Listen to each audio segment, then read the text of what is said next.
In this video today we'll be discussing how difficult rubber roofs are to install. If you're a DIY or a contractor thinking about doing this for the first time, then this video will help.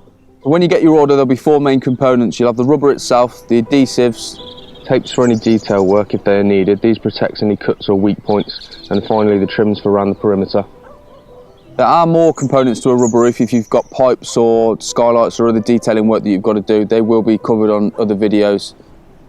So most of the roofs that we supply will come in one piece. You can get them in two if it's a large roof and you just join them with the joining tapes. But for the most part, if it comes in one piece, then this just makes it really easy to get a roof watertight really quickly.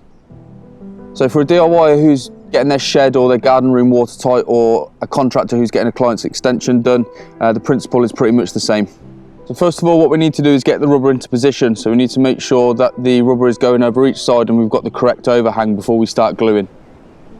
So now the rubber's in position and we've got the correct overhang on all four sides, I'm going to fold all four sides back, put the back plate on for the gutter trim, and then mark out my 6-inch perimeter for my contact adhesive.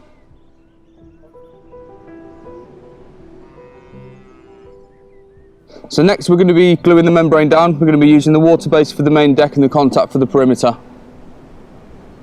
So when I'm applying the water base, I like to do this in stages, 500 ml at a time. This is important if the temperature is high, anything over 25-ish degrees, but you'll need to gauge this on the day. This just ensures the water base doesn't dry out too quickly, applying it in these manageable sections.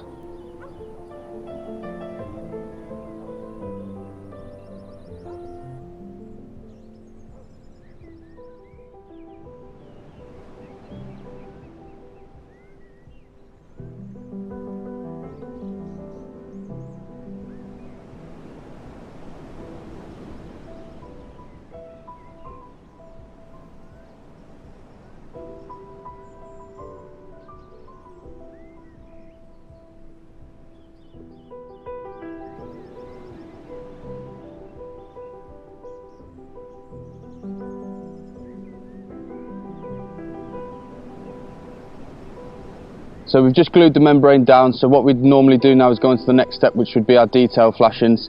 As this is a garden room, we haven't got any of them, but watch out for other videos where we show these things.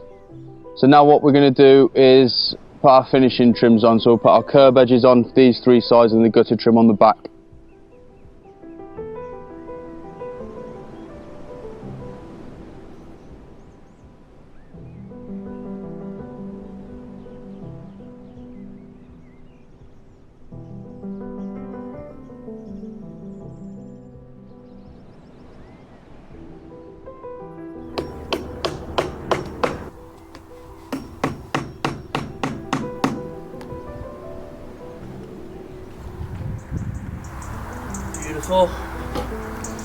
For the most part, each section of the installation is very easy. Gluing the membrane with both adhesives is straightforward, and the trims to the perimeter are as well.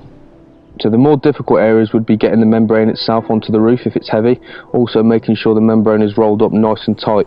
You may need some help with this part, especially if the membrane is large. If you fitted a rubber roof this year, let us know in the comments below how you got on.